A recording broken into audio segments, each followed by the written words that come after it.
नमस्कार दोस्तों, स्वागत है आप सभी का। आज मैं आपको सुनाने जा रही हूँ विभाजन के दर्द से उपजी एक ऐसी मार्मिक कहानी जिसने लाखों करोड़ों लोगों के दिल को छुआ है। लेखक है भीष्म साहनी, वही भीष्म साहनी जिन्होंने तमस जैसे कालजयी उपन्यास लिखकर भारत पाकिस्तान बंटवारे की पीड़ा को अमर कर दिया। उनकी कहानियां हमें उस दौर की याद दिलाती हैं जब इंसानियत लहूलुहान हो रही थी और लोग अपनी जड़ों से उखड़कर अनजाने रास्तों पर निकलने को मजबूर थे। आज हम सुनेंगे उनकी बेहद चर्चित कहानी अमृतसर आ गया है। ये कहानी हमें शरणार्थियों की उस भयावह यात्रा में ले जाती है जहां हर पल असुरक्षा है, हर कदम पर दर्द है और फिर भी उम्मीद की एक हल्की सी किरण टिमटिमाती रहती है। तो आइए चलिए डूबते हैं संवेदनशील और हृदय को छू लेने वाली कहानी की दुनिया में। गाड़ी के डिब्बे में बहुत मुसाफिर नहीं थे। मेरे सामने वाली सीट पर बैठे सरदार जी देर से मुझे लाम के किस्से सुनाते रहे थे। वो लाम के दिनों में बर्मा की लड़ाई में भाग ले चुके थे और बात बात पर खी खी करके हंसते और गोरे फौजियों की खिल्ली उड़ाते रहे थे। डिब्बे में 3 पठान व्यापारी भी थे। उनमें से एक हरे रंग की पोशाक पहने ऊपर वाली बर्थ पर लेटा हुआ था। वो आदमी बड़ा हंसमुख था और बड़ी देर से मेरे साथ वाली सीट पर बैठे एक दुबले से बाबू के साथ उसका मजाक चल रहा था। वो दुबला बाबू पेशावर का रहने वाला जान पड़ता था, क्योंकि किसी किसी वक्त वे आपस में पश्तो में बातें करने लगते थे। मेरे सामने दाईं ओर कोने में एक बुढ़िया मुंह से ढाके बैठी थी और देर से माला जप रही थी। यही कुछ लोग रहे होंगे। संभव है 2-1 और मुसाफिर भी रहे हों, पर वे स्पष्टतः मुझे याद नहीं। गाड़ी धीमी रफ्तार से चली जा रही थी और गाड़ी में बैठे मुसाफिर बतिया रहे थे और बाहर गेहूं के खेतों में हल्की हल्की लहरियां उठ रही थीं और मैं मन ही मन बड़ा खुश था, क्योंकि मैं दिल्ली में होने वाला स्वतंत्रता दिवस समारोह देखने जा रहा था। उन दिनों के बारे में सोचता हूं तो लगता है हम किसी झुटपुटे में जी रहे हैं।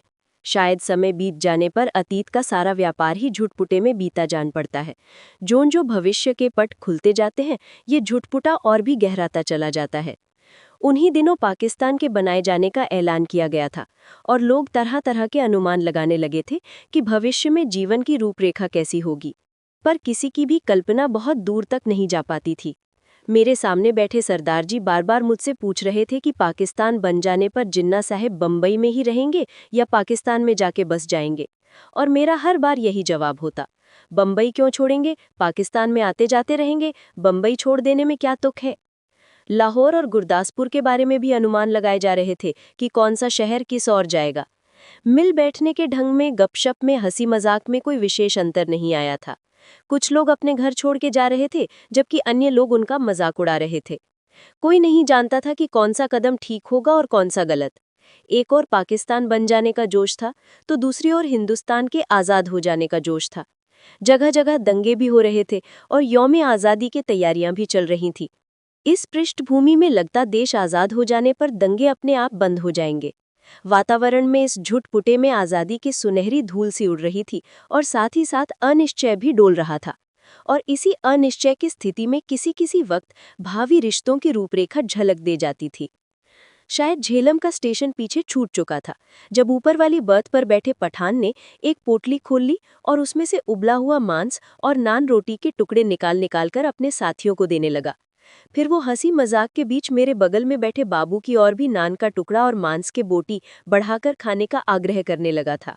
काले बाबू, ताकत आएगी, अम जैसा हो जाएगा, बीबी भी तेरे साथ खुश रहेगी। काले दालखोर, तू दाल खाता है इसलिए दुबला है। डिब्बे में लोग हंसने लगे थे। बाबू ने पश्तो में कुछ जवाब दिया और फिर मुस्कुराते हुए सिर हिलाता रहा। इस पर दूसरे पठार ने हंसकर कहा, और जालिम, हमारे हाथ से नहीं लेता है तो अपने हाथ से उठा ले। खुदा कसम बकरे का गोश्त है और किसी चीज का नहीं है। ऊपर बैठा पठान चहक कर बोला, ओ खंजीर के तुम, इधर तुम्हें कौन देखता है, हम तेरी बीबी को नहीं बोलेगा। और तू हमारे साथ बोटी तोड़, हम तेरे साथ दाल पिएगा। इस पर कहकहा उठा, पर दुबला पतला बाबू हंसता सिर हिलाता रहा और कभी कभी 2 शब्द पश्तो में भी कह देता, ओ कितना बुरा बात है, हम खाता है और तू हमारा मुंह देखता है। सभी पठान मगन थे। ये इसलिए नहीं लेता कि तुम में हाथ नहीं धोए हैं, स्थूलकाय सरदार जी बोले और बोलते ही खी खी करने लगे। अधलेटी मुद्रा में बैठे सरदार जी की आधी तोंद सीट के नीचे लटक रही थी। तुम अभी सोकर उठे हो और उठते ही पोटली खोलकर खाने लग गए हो, इसीलिए बाबूजी तुम्हारे हाथ से नहीं लेते, और कोई बात नहीं। और सरदार जी ने मेरी ओर देखकर आंख मारी और फिर खी खी करने लगे। मांस नहीं खाता है बाबू, तो जाओ जनाना डब्बे में बैठो, इधर क्या करता है? फिर कह कहा उठा। डिब्बे में और भी अनेक मुसाफिर थे, पर पुराने मुसाफिर यही थे जो सफर शुरू होने में गाड़ी में बैठे थे। बाकी मुसाफिर उतरते चढ़ते रहे थे। पुराने मुसाफिर होने के नाते उनमें एक तरह की बेतकल्लुफी आ गई थी। और इधर आके बैठो, तुम हमारे साथ बैठो, आओ जालिम किस्सा खाने की बातें करेंगे। तभी किसी स्टेशन पर गाड़ी रुकी थी और नए मुसाफिरों का रेला अंदर घुस आया था। बहुत से मुसाफिर एक साथ अंदर घुसते चले आए थे। कौन सा स्टेशन है? किसी ने पूछा। वजीराबाद है शायद, मैंने बाहर की ओर देखकर कहा। गाड़ी वहां थोड़ी देर के लिए खड़ी रही, पर छूटने से पहले एक छोटी सी घटना घटी। एक आदमी साथ वाले डिब्बे से पानी लेने उतरा और नल पर जाकर पानी लोटे में भर रहा था। तभी वो भागकर अपने डिब्बे की ओर लौट आया। छल छलाते लोटे में से पानी गिर रहा था, लेकिन जिस ढंग से वो भागा था उसी ने बहुत कुछ बता दिया था। नल पर खड़े और लोग भी 3-4 आदमी रहे होंगे, इधर उधर अपने अपने डिब्बे की ओर भाग गए थे। इस तरह घबराकर भागते लोगों को मैं देख चुका था। देखते ही देखते प्लेटफॉर्म खाली हो गया, मगर डिब्बे के अंदर अभी भी हंसी मजाक चल रहा था। कहीं कोई गड़बड़ है, मेरे पास बैठे दुबले बाबू ने कहा। कहीं कुछ था, लेकिन क्या था कोई भी स्पष्ट नहीं जानता था। मैं अनेक दंगे देख चुका था, इसलिए वातावरण में होने वाली छोटी सी तब्दीली को भी भांप गया था। भागते व्यक्ति, खटाक से बंद होते दरवाजे, घरों की छतों पर खड़े लोग, चुप्पी और सन्नाटा, सभी दंगों के चिन्ह थे। तभी पिछले दरवाजे की ओर से, जो प्लेटफॉर्म की ओर न खुलकर दूसरी ओर खुलता था, हल्का सा शोर हुआ। कोई मुसाफिर अंदर घुसना चाह रहा था। कहाँ घुसा आ रहा है? नहीं है जगह, बोल दिया जगह नहीं है, किसी ने कहा। बंद करो जी दरवाजा, यूं ही मुंह उठाए घुसे आते हैं, अपने बाप का घर समझ रखा है। मत घुसने दो जी, क्या करते हो, धकेल दो पीछे। और लोग भी चिल्ला रहे थे। वो आदमी अपना सामान अंदर घसीटे जा रहा था और उसकी पत्नी और बेटी संडास के दरवाजे के साथ लगकर खड़े थे। और कोई डिब्बा नहीं मिला, औरत जात को भी यहाँ उठा लाया। वो आदमी पसीने से तर था और हांफता हुआ सामान अंदर घसीटे जा रहा था। संदूक के बाद रस्सियों से बंधी खाट की पाटियां अंदर खींचने लगा। टिकट है जी मेरे पास, मैं बेटिकट नहीं हूं। इस पर डिब्बे में बैठे बहुत से लोग चुप हो गए, पर बर्थ पर बैठा पठान उचक कर बोला, निकल जाओ इधर से, देखता नहीं है इधर जगह नहीं है। और पठान ने आओ देखा न ताओ आगे बढ़कर ही ऊपर से ही उस मुसाफिर के लात जमा दी।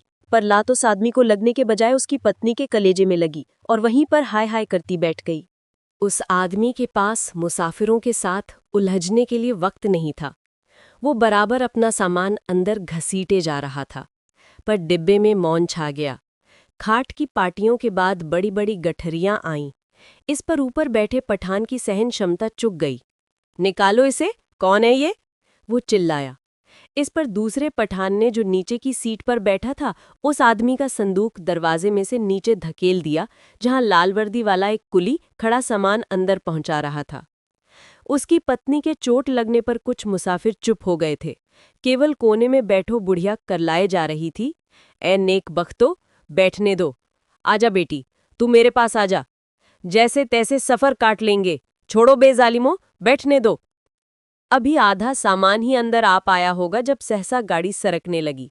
छूट गया, सामान छूट गया, वो आदमी बदहवास सा होकर चिल्लाया। पिताजी, सामान छूट गया। संडास के दरवाजे के पास खड़ी लड़की सिर से पांव तक कांप रही थी और चिल्लाए जा रही थी। उतरो, नीचे उतरो। वो आदमी हड़बड़ाकर चिल्लाया और आगे बढ़कर खाट की पाटियां और गठनियां बाहर फेंकते हुए दरवाजे का डंडहरा पकड़कर नीचे उतर गया। उसके पीछे उसकी व्याकुल बेटी और फिर उसकी पत्नी कलेजे को दोनों हाथों से दबाए हाय हाय करती नीचे उतर गईं। बहुत बुरा किया है तुम लोगों ने, बहुत बुरा किया है। तुम्हारे दिल में दर्द मर गया है। छोटी सी बच्ची उसके साथ थी। बेरहमो, तुमने बहुत बुरा किया है, धक्के देकर उतार दिया है। गाड़ी सूने प्लेटफॉर्म को लांघती आगे बढ़ गई। डिब्बे में व्याकुल सी चुप्पी छा गई। बुढ़िया ने बोलना बंद कर दिया था। पठानों का विरोध कर पाने की हिम्मत नहीं हुई। तभी मेरी बगल में बैठे दुबले बाबू ने मेरे बाजू पर हाथ रखकर कहा, आग है, देखो आग लगी है। गाड़ी प्लेटफॉर्म छोड़कर आगे निकल आई थी और शहर पीछे छूट रहा था। तभी शहर की ओर से उठते धुएं के बादल और उनमें लपलपाती आग की शोले नजर आने लगे। दंगा हुआ है, स्टेशन पर भी लोग भाग रहे थे। कहीं दंगा हुआ है। शहर में आग लगी थी। बात डिब्बे भर के मुसाफिरों को पता चल गई और वे लपक लपक कर खिड़कियों में से आग का दृश्य देखने लगे। जब गाड़ी शहर छोड़कर आगे बढ़ गई तो डिब्बे में सन्नाटा छा गया। मैंने घूमकर डिब्बे के अंदर देखा। दुबले बाबू का चेहरा पीला पड़ गया था और माथे पर पसीने की परत किसी मुर्दे के माथे की तरह चमक रही थी। मुझे लगा जैसे अपनी अपनी जगह बैठे सभी मुसाफिरों ने अपने आसपास बैठे लोगों का जायजा ले लिया है। सरदार जी उठकर मेरी सीट पर आ बैठे। नीचे वाली सीट पर बैठा पठान उठा और अपने दो साथी पठानों के साथ ऊपर वाली बर्थ पर चढ़ गया। यही क्रिया शायद रेलगाड़ी के अन्य डिब्बों में भी चल रही थी। डिब्बे में तनाव आ गया। लोगों ने बतियाना बंद कर दिया। तीनों के तीनों पठान ऊपर वाली बर्थ पर एक साथ बैठे चुपचाप नीचे की ओर देखे जा रहे थे। सभी मुसाफिरों की आंखें पहले से ज्यादा खुली खुली, ज्यादा शंकित सी लगी। यही स्थिति संभवतः गाड़ी के सभी डिब्बों में व्याप्त हो रही थी। कौन सा स्टेशन था ये? डिब्बे में किसी ने पूछा। वजीराबाद, किसी ने उत्तर दिया। जवाब मिलने पर डिब्बे में एक और प्रतिक्रिया हुई। पठानों के मन का तनाव फौरन ढीला पड़ गया, जबकि हिंदू सिख मुसाफिरों की चुप्पी और ज्यादा गहरी हो गई। एक पठान ने अपनी वास्कॉट की जेब में से नस्वार की डिब्बियां निकाली और नाक में नस्वार चढ़ाने लगा। अन्य पठान भी अपनी अपनी डिब्बियां निकालकर नस्वार चढ़ाने लगे। बुढ़िया बराबर माला जपे जा रही थी। किसी किसी वक्त उसके बुदबुदाते होंठ नजर आते। लगता उनमें से कोई खोखली सी आवाज निकल रही है। अगले स्टेशन पर जब गाड़ी रुकी तो वहां भी सन्नाटा था। कोई परिंदा तक नहीं फड़क रहा था।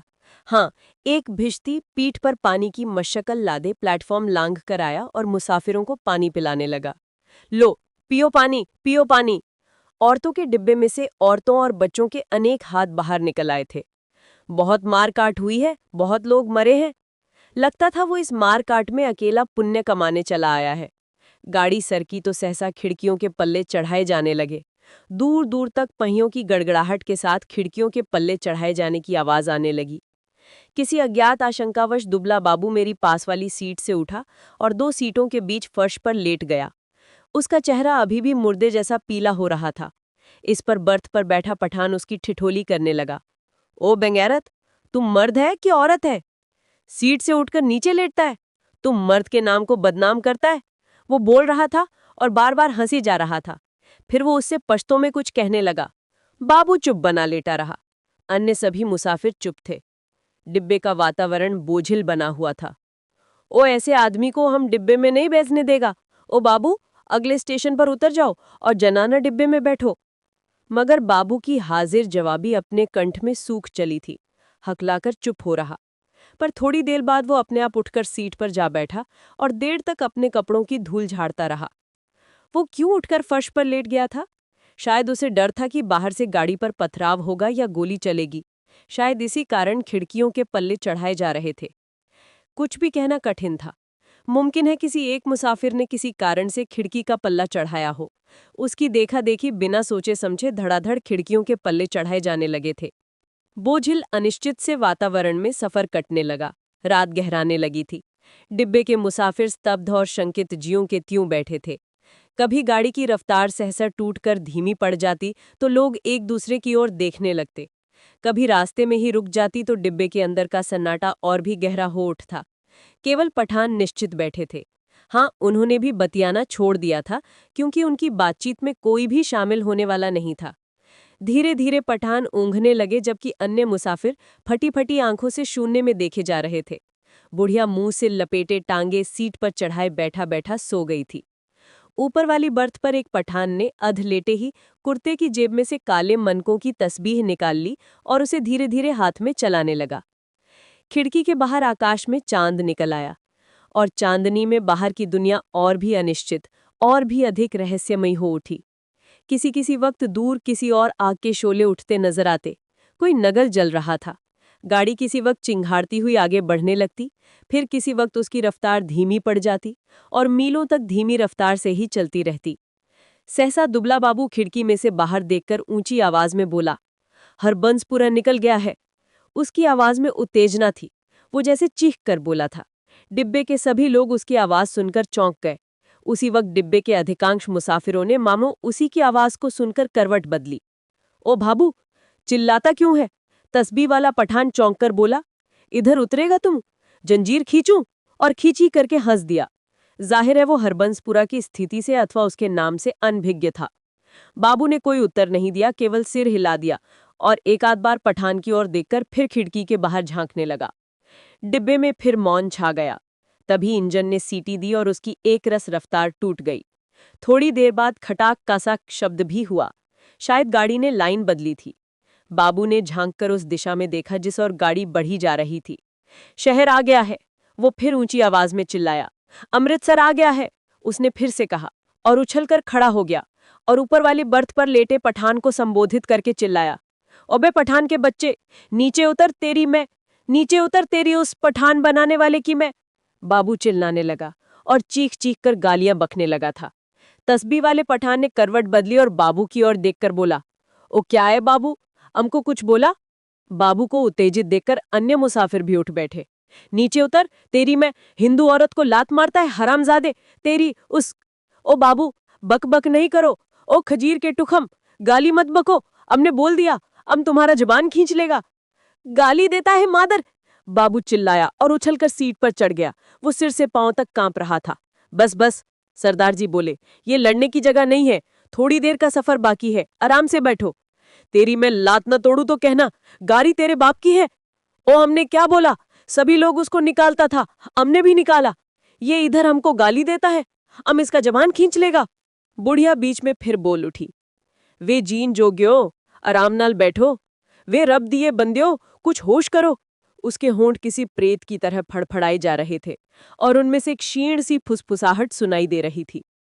बाबू चिल्लाए जा रहा था, अपने घर में शेर बनता था, अब बोल, तेरी मैं, उस पठान बनाने वाले की। तभी गाड़ी अमृतसर के प्लेटफॉर्म पर रुकी। प्लेटफॉर्म लोगों से खचाखच भरा था। प्लेटफॉर्म पर खड़े लोग झांक झांक कर डिब्बों के अंदर देखने लगे। बार बार लोग एक ही सवाल पूछ रहे थे कि पीछे क्या हुआ है, कहां पर दंगा हुआ है। खचाखच भरे प्लेटफॉर्म पर शायद इसी बात की चर्चा चल रही थी कि पीछे क्या हुआ है। प्लेटफॉर्म पर खड़े 2-3 खोमचे वालों पर मुसाफिर टूटे पड़ रहे थे। सभी को सहसा भूख और प्यास परेशान करने लगी थी। इसी दौरान 3-4 पठान हमारे डिब्बे के बाहर प्रकट हो गए और खिड़की में से झांक झांक कर अंदर देखने लगे। अपने पठान साथियों पर नजर पड़ते ही वे उनसे पश्तो में कुछ बोलने लगे। मैंने घूमकर देखा, बाबू डिब्बे में नहीं था। न जाने कब वो डिब्बे में से निकल गया था।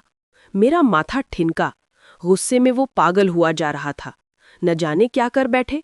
पर इस बीच डिब्बे के तीनों पठान अपनी अपनी गठरी उठाकर बाहर निकल गए और अपने पठान साथियों के साथ गाड़ी के अगले डिब्बे की ओर बढ़ गए। जो विभाजन पहले प्रत्येक डिब्बे के भीतर होता रहा था, अब सारी गाड़ी के स्तर पर होने लगा था। खोमचे वालों के इर्द गिर्द भीड़ छटने लगी थी। लोग अपने अपने डिब्बों में लौटने लगे। तभी सहसा एक ओर से मुझे वो बाबू आता दिखाई दिया।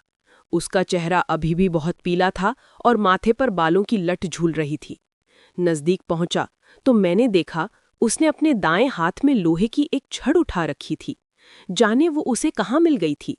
डिब्बे में घुसते समय उसने छड़ को अपनी पीठ के पीछे कर लिया और मेरे साथ वाली सीट पर बैठने से पहले उसने हौले से छड़ को सीट के नीचे सरका दिया।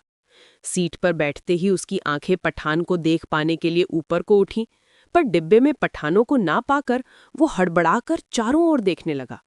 निकल गए हरामी, माध, सब के सब निकल गए। फिर वो सिटपिटाकर उठ खड़ा हुआ, चिल्लाकर बोला, तुमने उन्हें जाने क्यों दिया? तुम सब नामर्द हो, बुज़दिल। पर गाड़ी में भीड़ बहुत थी। बहुत से नए मुसाफिर आ गए थे। किसी ने उसकी ओर विशेष ध्यान नहीं दिया। गाड़ी सरकने लगी तो वो फिर मेरी वाली सीट पर आ बैठा, पर वो बड़ा उत्तेजित था और बराबर बड़बड़ाए जा रहा था। धीरे धीरे हिचकोले खाती गाड़ी आगे बढ़ने लगी। डिब्बे में पुराने मुसाफिरों ने भरपेट पूरियां खा ली थीं और पानी पी लिया था और गाड़ी उस इलाके में आगे बढ़ने लगी थी जहां उनके जान माल को खतरा नहीं था। नए मुसाफिर बतिया रहे थे। धीरे धीरे गाड़ी फिर समतल गति से चलने लगी थी। कुछ ही देर बाद लोग ऊँघने भी लगे थे, मगर बाबू अभी भी फटी फटी आंखों से सामने की ओर देखे जा रहा था। बार बार मुझसे पूछता कि पठान डिब्बे में से निकलकर किस ओर को गए हैं। उसके सिर पर जुनून सवार था। गाड़ी के हिचकोलों में मैं खुद ऊँघने लगा था। डिब्बे में लेट पाने के लिए जगह नहीं थी। बैठे बैठे ही नींद में मेरा सिर कभी एक ओर को लुढ़क जाता, कभी दूसरी ओर को। किसी किसी वक्त झटके से मेरी नींद टूटती और मुझे सामने वाली सीट पर अस्त व्यस्त से पड़े सरदार जी के खर्राटे सुनाई देते। अमृतसर पहुंचने के बाद सरदार जी फिर से सामने वाली सीट पर टांगे पसार कर लेट गए थे। डिब्बे में तरह तरह की आड़ी तिरछी मुद्राओं में मुसाफिर पड़े थे। उनकी विभत्स मुद्राओं को देखकर लगता डिब्बा लाशों से भरा है। पास बैठे बाबू पर नजर पड़ती तो कभी तो वो खिड़की के बाहर मुंह किए देख रहा होता, कभी दीवार से पीठ लगाए तन कर बैठा नजर आता। किसी किसी वक्त गाड़ी किसी स्टेशन पर रुकती तो पहियों की गड़गड़ाहट बंद होने पर निस्तब्धता सी छा जाती। तभी लगता जैसे प्लेटफॉर्म पर कुछ गिरा है या जैसे कोई मुसाफिर गाड़ी में से उतरा है, और मैं झटके से उठकर बैठ जाता। इसी तरह जब एक बार मेरी नींद टूटी तो गाड़ी की रफ्तार धीमी पड़ गई थी और डिब्बे में अंधेरा था। मैंने उसी तरह अधलेटे खिड़की में से बाहर देखा। दूर पीछे की ओर किसी स्टेशन के सिग्नल के लाल कुमकुमे चमक रहे थे। स्पष्टतः गाड़ी कोई स्टेशन लांघ कर आई थी, पर अभी तक उसने रफ्तार नहीं पकड़ी थी। गाड़ी के बाहर मुझे धीमे से अस्फुट स्वर सुनाई दिए। दूर ही एक धुमिल सा काला पुंज नजर आया। नींद की खुमारी में मेरी आंखें कुछ देर तक उस पर लगी रहीं, फिर मैंने उसे समझ पाने का विचार छोड़ दिया। डिब्बे में अंधेरा था, बत्तियां बुझी हुई थीं, लेकिन बाहर लगता था पौ फटने वाली है। मेरी पीठ के पीछे डिब्बे के बाहर किसी चीज को खरोंचने की सी आवाज आई। मैंने दरवाजे की ओर घूमकर देखा। डिब्बे का दरवाजा बंद था। मुझे फिर से दरवाजा खरोंचने की आवाज सुनाई दी। फिर मैंने साफ साफ सुना लाठी से कोई डिब्बे का दरवाजा पटपटा रहा था। मैंने झांक कर खिड़की के बाहर देखा। सचमुच एक आदमी डिब्बे की 2 सीढ़ियां चढ़ आया था। उसके कंधे पर एक गठरी झूल रही थी और हाथ में लाठी थी, और उसने बदरंग से कपड़े पहन रखे थे और उसके दाढ़ी भी थी। फिर मेरी नजर बाहर नीचे की ओर आ गई। गाड़ी के साथ साथ एक औरत भागती चली आ रही थी, नंगे पांव, और उसने 2 गठरियां उठा रखी थीं। बोझ के कारण उससे दौड़ा नहीं जा रहा था। डिब्बे के पायदान पर खड़ा आदमी बार बार उसकी ओर मुड़कर देख रहा था और हाँफता हुआ कहते जा रहा था, आजा आजा, तू भी चढ़ा, आजा। दरवाजे पर फिर से लाठी पटपटाने की आवाज आई। खोलो जी, दरवाजा खोलो, खुदा के वास्ते दरवाजा खोलो। वो आदमी हाँफ रहा था। खुदा के लिए दरवाजा खोलो, मेरे साथ में औरत जात है, गाड़ी निकल जाएगी। सहसा मैंने देखा बाबू हड़बड़ाकर उठ खड़ा हुआ और दरवाजे के पास जाकर दरवाजे में लगी खिड़की में से मुंह बाहर निकालकर बोला, कौन है? इधर जगह नहीं है। बाहर खड़ा आदमी फिर गिड़गिड़ाने लगा, खुदा के वास्ते दरवाजा खोलो, गाड़ी निकल जाएगी। और वो आदमी खिड़की में से अपना हाथ अंदर डालकर दरवाजा खोल पाने के लिए सिटकनी टटोलने लगा। नहीं है जगह, बोल दिया, उतर जाओ गाड़ी पर से। बाबू चिल्लाया और उसी क्षण लपक कर दरवाजा खोल दिया। या अल्लाह! उस आदमी के अस्फुट से शब्द सुनाई दिए। दरवाजा खुलने पर जैसे उसने इत्मीनान की सांस ली हो। और उसी वक्त मैंने बाबू के हाथ में छड़ चमकते देखा। एक ही भरपूर वार बाबू ने उस मुसाफिर के सिर पर किया था। मैं देखते ही डर गया और मेरी टांगें लरस गईं। मुझे लगा जैसे छड़ के वार का उस आदमी पर कोई असर नहीं हुआ है। उसके दोनों हाथ अभी भी जोर से डंडैरे को पकड़े हुए थे। कंधे से लटकती गठरी खिसट कर उसकी कोहनी पर आ गई थी। तभी सहसा उसके चेहरे पर लहू की 2-3 धारें एक साथ फूट पड़ी। मुझे उसके खुले होंठ और चमकते दांत नजर आए। वो 2-1 बार या अल्लाह बुदबुदाया, फिर उसके पैर लड़खड़ा गए। उसकी आंखों ने बाबू की ओर देखा, अधमुंडी सी आंखें जो धीरे धीरे सिकुड़ती जा रही थीं, मानो वो उसे पहचानने की कोशिश कर रही हो कि वो कौन है और उससे किस अदावत का बदला ले रहा है। इस बीच अंधेरा कुछ और छन गया था। उसके होंठ फिर से फड़फड़ाए और उनमें सफेद दांत फिर से झलक उठे।